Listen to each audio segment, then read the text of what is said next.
गोरखपुर गांव में रानी अपने बेटे राजू के साथ रहती थी। रानी के पति का देहांत हो चुका था और वे गांव के एक सेठ के घर में काम करती थी। एक दिन शाम को जब रानी घर वापस आई तो राजू ने माँ से कहा, माँ, स्कूल में मास्टर जी ने घर से पैसे लाने के लिए कहा है। ये सुनकर रानी ने पूछा, क्यों, पैसे किस लिए मंगवाए हैं? तेरी फीस तो मैंने जमा करवा दी है। तब राजू ने खुश होकर कहा, माँ, तुम्हें पता है अगले सप्ताह होली आने वाली है और हम सब स्कूल में होली खेलेंगे और साथ ही मिठाई भी बटेगी।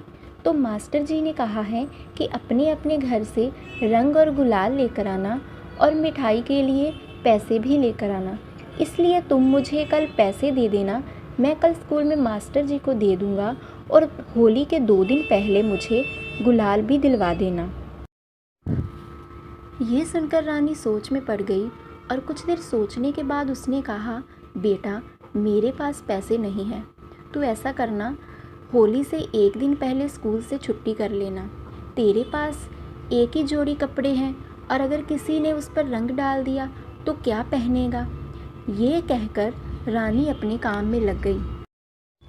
रानी की बात सुनकर राजू रोने लगा और रोते रोते माँ से कहने लगा, माँ, हम इतने गरीब क्यों हैं कि होली भी नहीं खेल सकते।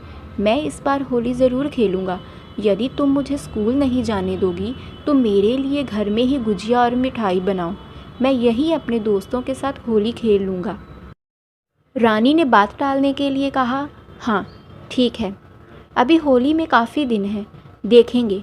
और हाँ, स्कूल के कपड़ों को बचा के रख होली के रंग से, उसमें रंग ना लगने पाए।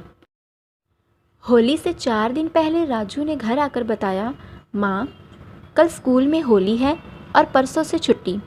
तुमने मुझे स्कूल जाने से तो मना किया है, लेकिन अब कल मेरे लिए घर में ही गुजिया और मिठाई बनाओ। रानी ने कहा, अच्छा ठीक है, कल बनाएंगे।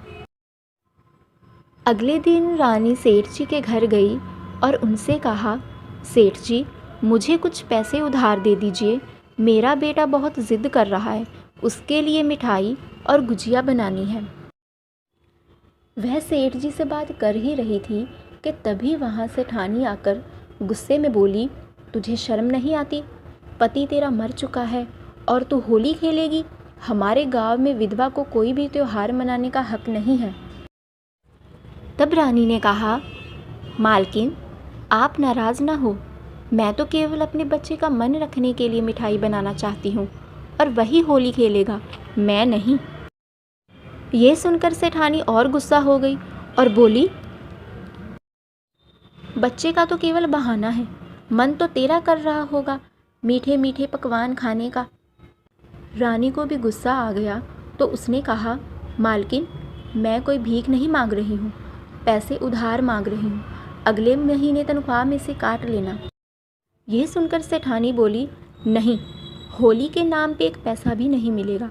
काम करना है तो कर, नहीं तो मत कर। अगर कोई मजबूरी है तो पैसे उधार दे भी दे, पर मौज मस्ती करने के लिए एक पैसा भी नहीं मिलेगा। रानी गुस्से में घर वापस आई और उसने राजू से कहा, बेटा, मुझे पैसे नहीं मिले, इसलिए हम पकवान नहीं बना पाएंगे और ना ही होली खेल सकेंगे। ये सुनकर राजू रोने लगता है और रोते रोते ही सो जाता है।